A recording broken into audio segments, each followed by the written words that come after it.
Discuss किए, मैं संक्षेप में उसका पुनः डिस्कस करता हूँ।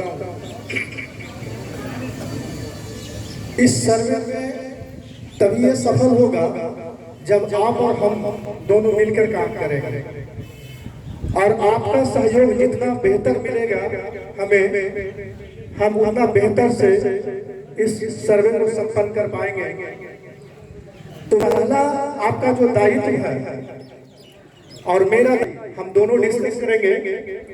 पहला हम आपकी डिस्कस करते हैं।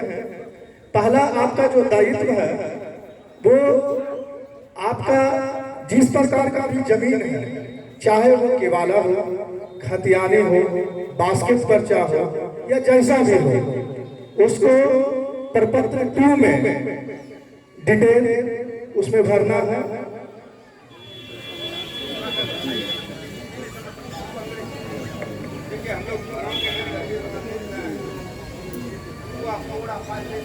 ये प्रपत्र 2 फार्म है जिसमें सारा डिटेल आपको सबमिट करना है। इसमें डालना है खाता, रैयत का नाम, खाता, खेसरा, रकबा, चौहद्दी, किस प्रकार का जमीन है और अस्थाई पता और आधार और मोबाइल नंबर के साथ इसको आपको भरना है।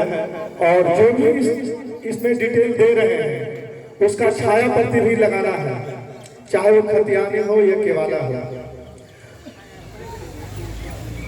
और इसके साथ जिनका जमीन खतियानी है वो प्रपत्र 3-1 में वंशावली बना के सबमिट करेंगे, जिसको वंश वृक्ष भी बोलते हैं।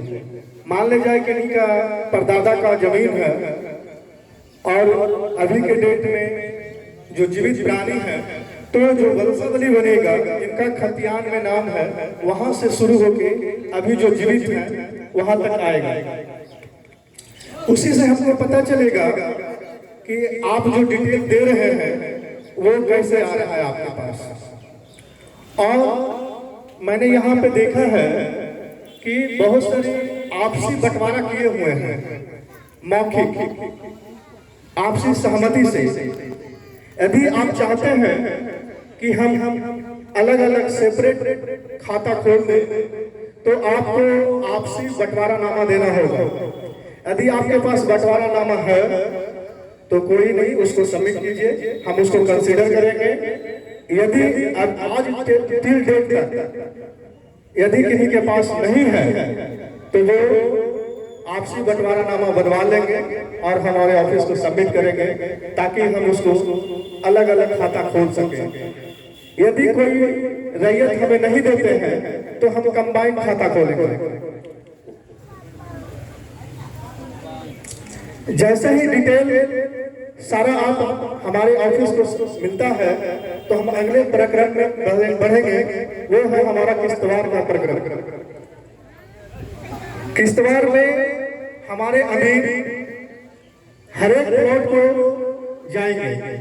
जब हमारा अमीर हर एक प्लॉट को जाना शुरू करेंगे उससे पहले हम ग्राम सभा करवाएंगे। इसी तरह का इंफॉर्मेशन देंगे हर एक रैयत को कि हमारे किस्तवार का प्रक्रिया प्रारंभ हो रही है।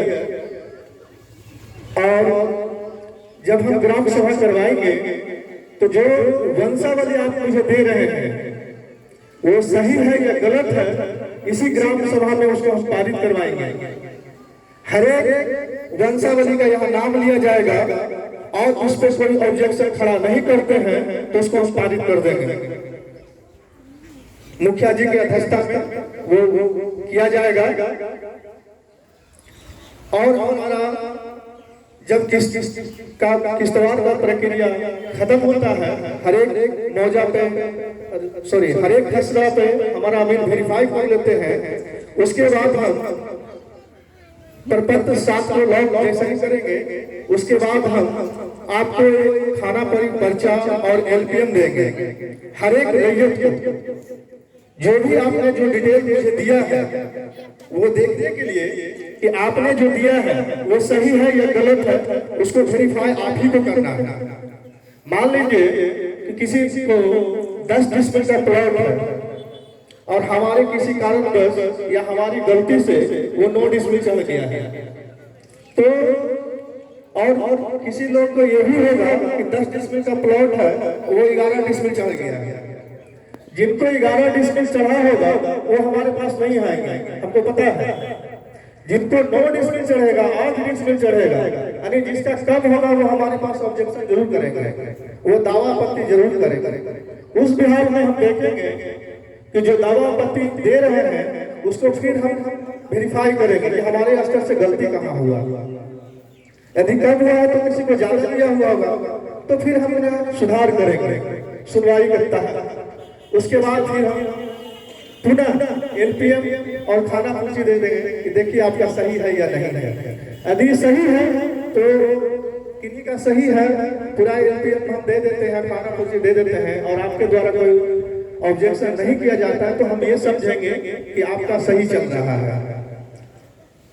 सही चल रहा है तो कोई दिक्कत नहीं है, उसको हम आगे प्रोसीड करते चले जाएंगे फाइनल कम्युनिकेशन तक। और दावा आपत्ति 3 बार आपको मौका दिया जाएगा, और 3 बार में किसी को नहीं सुधार होता है तो उनको कोर्ट का सहारा लेना पड़ेगा। तो हम चाहेंगे कि जितने भी रैयत हैं, यदि किसी कारणवश गलती होती है तो वो इसी प्रक्रम में सुधार करवा लेंगे, और हम आपको विश्वास दिलाते हैं कि वो सही से सुधार हो जाएगा और आपको कोई परेशानी भी नहीं होगा। और आम सभा में मुझे ये बहुत कुछ देखने को मिला है, बहुत सारे जमीन है जो कोर्ट में मामला चल रहा है। जो मामला कोर्ट में चल रहा है उसमें हम कुछ नहीं करेंगे,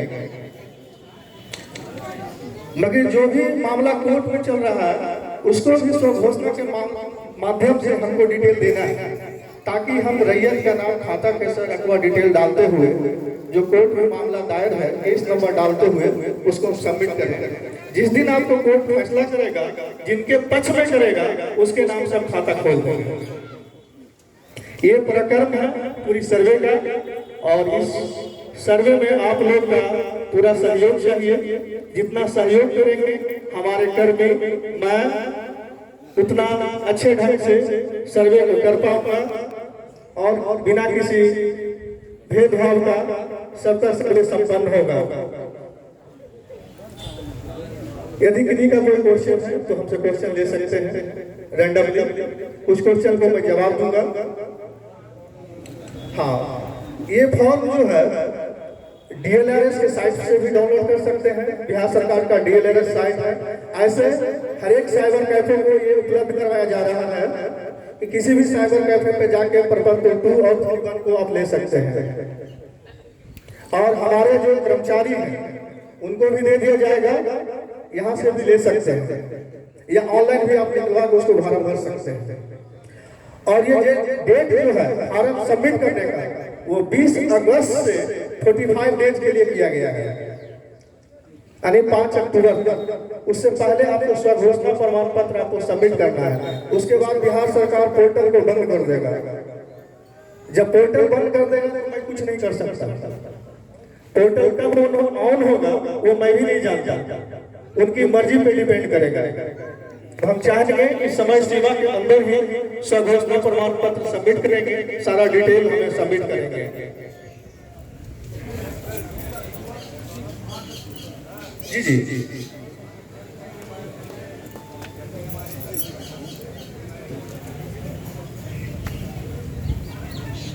चचा के नाम से है, और आप लोग अलग अलग हो चुके हैं बांटने के लिए, तो आप एक बंटवारा बनवाइए, बन जाता है। कोर्ट से बंटवारा कर सकते हैं, या मिनिमम अभी के डेट में यदि बंटवारा नहीं हुआ है तो 100 रुपये के स्टाम्प पे भी उसको करवा सकते हैं। आपसे सहमति से सबका साइन रहेगा, वहाँ के इस ग्राम के जो गणमान्य लोग होंगे उनका भी कुछ साइन होगा प्रूफ के रूप में, सबका आधार कार्ड का डिटेल रहेगा, जितने भी आप लोग हैं उनका उस पे, और कितना किनके हिस्से में कितने रकबा गया, कौन सा खाता किस तरह से, सारा डिटेल रहेगा, शेड्यूल 1, शेड्यूल 2, शेड्यूल 3, शेड्यूल 4 करके। हाँ, और फिक्स टाइम नहीं करें, सभी लोग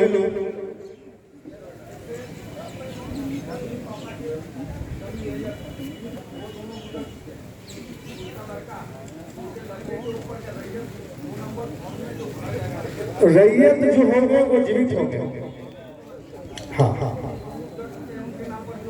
वो जो आप रैयत जो जिस खाता के साथ का डिटेल उसमें सबमिट करेंगे तो वो उसके साथ छाया पत्ती जो लगाएंगे, छाया पत्ती लगाएगा, जीरोक्स कॉपी।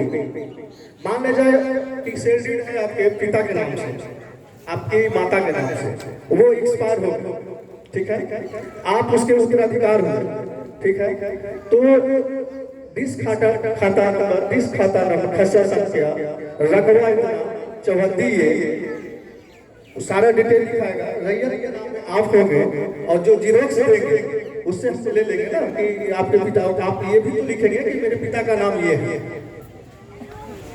और वंशावली भी देंगे। जो रैयत एक्सपायर हो गए, चाहे वो सेल्डेड हो, उससे वंशावली भी लगेगा, तो वंशावली से उसको कंसीडर कर लेंगे। जो जीवित है उसमें नहीं लगेगा, नहीं लगेगा।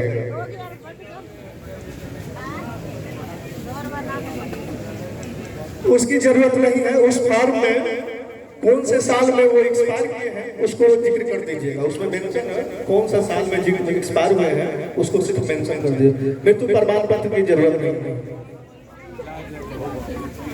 ना ना ना, सेविका को पावर नहीं है, सरपंच और मुखिया का अनुमोदन रहेगा। प्रपत्र 3-1 में डाल के, जी जी, वंशावली को प्रपत्र 3-1 में भरना है। स्वघोषणा प्रपत्र 2 हुआ, वंशावली 3-1 हुआ, प्रपत्र।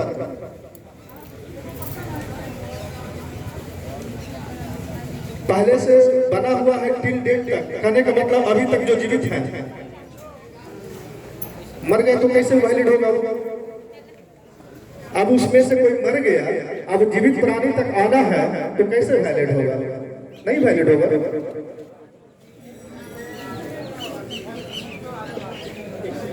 जी ठीक है, ठीक है, तो चले, बिल्कुल चले, हाँ बिल्कुल बिल्कुल, जी जी।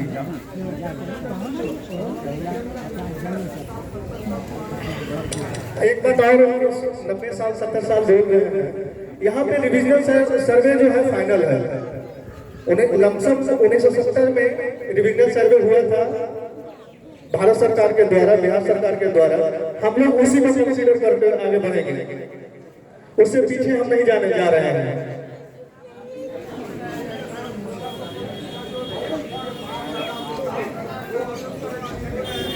कोई एक बोलिए, तो कोई एक क्वेश्चन कीजिए तो हम जवाब सही से दे पाएंगे।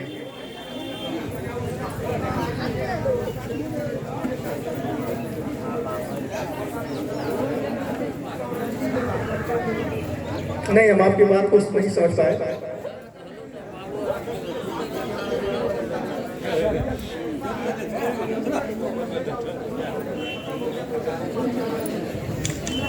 बास्केट पर्चा की बात कर रहे हैं। रैयत बास्केट पर्चा तो कहीं काट दिए तो परमानेंट रुका हो जाता है। वो यदि आप रैयत हैं और किसी को बास्केट पर्चा दे दिए हैं, वो परमानेंट रुका हो जाता है। आगे बोलिए। मान के चलिए आपके पास 50 प्लॉट सपोर्ट है, आपके पास 50 प्लॉट है और एक फार्म में नहीं आ रहा है, तो 2 फार्म जहां तक आपका फुलफिल हो सके वहां तक लेना है। और उसी फार्म के तहत मान लीजिए एक फार्म में इसमें आपके पास 50 प्लॉट है, इसमें 10 प्लॉट हो गया, आ गया, फिर दूसरे फार्म लेंगे उसमें 10 प्लॉट, उससे करके सारा डिटेल आएगा और एक अटैच करके उसको जीरोक्स के साथ सबमिट कर देना है। जी जी,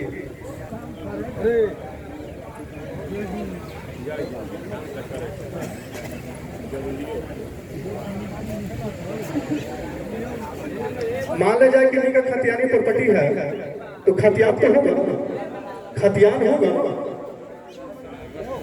तो खतियान निकलवाए, डीएलआरएस के साइट पे खतियान भी अवेलेबल है सभी लोगों का।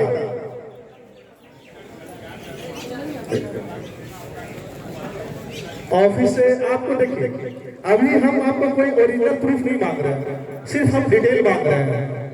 और जिस समय हम आपके प्लॉट पे जाएंगे उस समय हम आपको ओरिजिनल देखेंगे, तो उस समय आपको मुझे ओरिजिनल दिखाना होगा।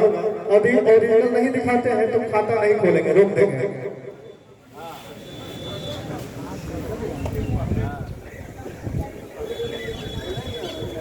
रिवीजन सर्वे, तो रिवीजन सर्वे को हम कंसीडर कर रहे हैं, वहां से आगे बढ़ रहे हैं। मेरे पास रिकॉर्ड है मगर आपके पास भी होना चाहिए। आप रैयत है, उस जमीन का ऑर्डर है और आपके पास नहीं हो, मानने वाली बात नहीं होती है, आपके पास भी होना चाहिए।